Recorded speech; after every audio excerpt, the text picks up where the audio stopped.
Asanteni, asanteni sana. Aya. Kusema kweli, tukio hili ni la ajabu. Karibuni, tafadhali tuelewane. Kwa niaba yangu mimi mwenyewe, mke wangu Mama Pauline, naomba niwakaribishe sana Yatta.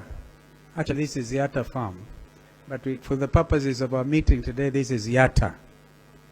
And the family holds this place in trust, I think, for the community. Yani hapa ni kwa community. Hapa si kwetu, ni kwa community.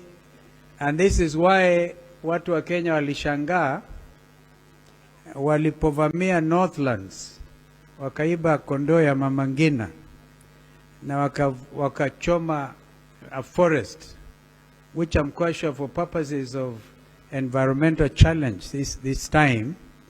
I mean, it's really, you put a forest on fire, you are militating, actually acting against the best interests of humanity.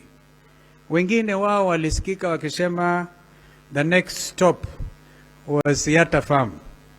This is Yatta farm. Hawakuja. Tushangilie Mwenyezi Mungu hakufika. I always like to say what Council Paul Mwangi, I don't know whether he's in the house, is the one who showed me the text.